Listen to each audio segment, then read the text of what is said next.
xogayaha arrimaha dibadda ee Maraykanka John Kerry ayaa si rasmi ah u furay safaaradda Maraykanka ee dalka Cuba ee ku taalla caasimadda dalkaas ee Havana waana tallaabo taariikhi ah oo ay ku lamaan yihiin dhacdooyin kala duwan.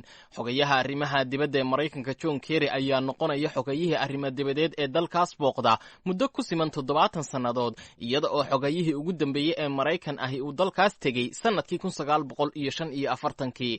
Xogaye Kerry ayaa sheegay in uu maanta u soo joogo dhacdooyin taariikhi ah oo ay tahay in la xasuusnaado waxaana dib u furista safaaradda Maraykanka ee Havana ay soo afjaraysaa 54 sannadood oo labada dal ay dhex yaaleen isfaham waa siyaasadeed.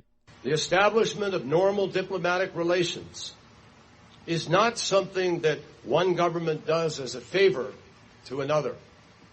It is something that two countries do together. Yagaleelidda xiriirka diblomaasiyadeed oo caadi ahi maaha wax dan ugu jirto hal xukuumad oo keliya waana shay ay labada dal si wada jir ah u wada qabtaan halkaas oo muwaadiniinta labada dal ay ka wada faa'iideysanayaan.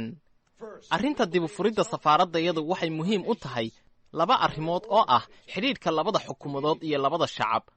Aan ka horeeyay xiriirka labada shacab wuxuu muhiim u yahay in ay wax kala bartaan isla markaana kulamo kala duwan qaataan.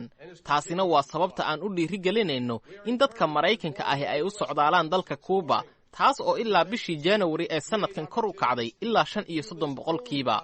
Waxaan filayaa in ay kor u socoto. Waxaan kale oo aan aad u dhiirigelinaynaa in shirkadaha Maraykanka ahi ay maalgashi iyo sahamin ganacsi ka sameeyaan dalka Cuba, ayuu yidhi.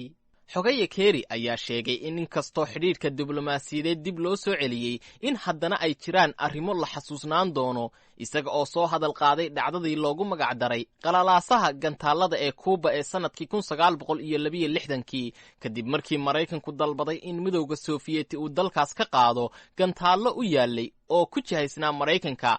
Qalalaasahaas oo socday muddo 13 maalmood ah ayaa dunidu ku sigatay in ay gasho dagaal la isu adeegsado hubka nukliyeerka.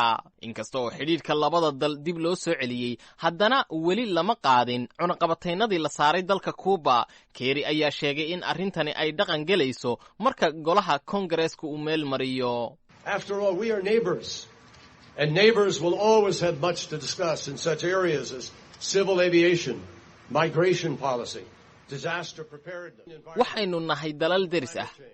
Deriskana waxaa mar walba jira arrimo ay tahay in ay ka wada hadlaan sida duulimaadyada hawada, siyaasadaha socdaalka, u diyaarsanaanta masiibooyinka dabiiciga ah, isbeddelka cimilada iyo arrimo kale oo muhiim ah. Haddaba marka xidhiir dib loo soo celinayo waxay ka dhigan tahay in la wada hadlo. Wada hadalkuna wuxuu sahlayaa in laga wada xaajoodo xataa arrimaha aynaan isku si loo arkayn. Ilaa haatan waxaa sii jiraya cunaqabataynadii la saaray dalka Cuba ilaa iyo inta golaha Kongareeska uu qaadayo. Arrintaas oo ah tallaabo aanu jecelahay, ayuu yidhi. Xaflad loo sameeyey furitaanka safaaradda Maraykanka oo ay ka soo qayb galeen mas'uuliyiin kala duwan oo labada dal ka kala socotay ayaa safaaradda Maraykanka ee Havana si rasmi ah looga taagay calanka dalka Maraykanka. Xogaye Kerry ayaa u yeedhay 3 ka mid ah ciidamada badda oo bishii January 1961 safaaradda Maraykanka ee Havana ka dejiyey calanka dalka Maraykanka, hase ahaatee ballan qaaday in ay mar kale dib uga taagi doonaan Havana calanka dalka Maraykanka. That I turn now to Larry Morris, Jim Tracy, and Mike East. 54 years ago, you gentlemen promised to return to Havana. Waxaan u yeedhayaa qaar ka mid ah ciidamada Mariniska oo 54 sano ka hor dejiyey calanka Maraykanka, hase ahaatee ballan qaaday in ay mar kale ka taagi doonaan safaaradda Maraykanka ee Havana.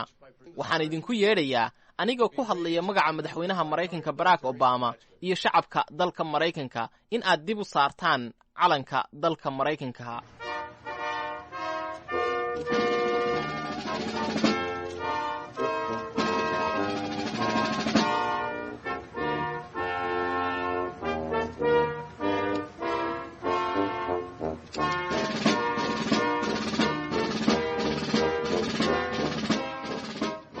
tan iyo wixii ka dambeeyey markii lagu dhawaaqay in dib loo soo celinayo xidhiidhka labada wadan ee Cuba iyo Maraykanka waxa sare u kacay dadka booqanaya dalka Cuba. Sidoo kale shirkadaha Maraykanka ayaa iyaguna u sahan tegay suuqa ka bannaan Cuba. Hase ahaatee waxaa doodo badani weli ka taagan yihiin arrimaha xuquuqda aadanaha iyo weliba dhinaca Maraykanku sida uga dhiraandhiriyo in golaha Senate-ku ogolaado in cunaqabataynta laga qaado dalka Cuba, taasoo soo afjari doonta sanado badan oo dalkaasi go'doon ku jiray.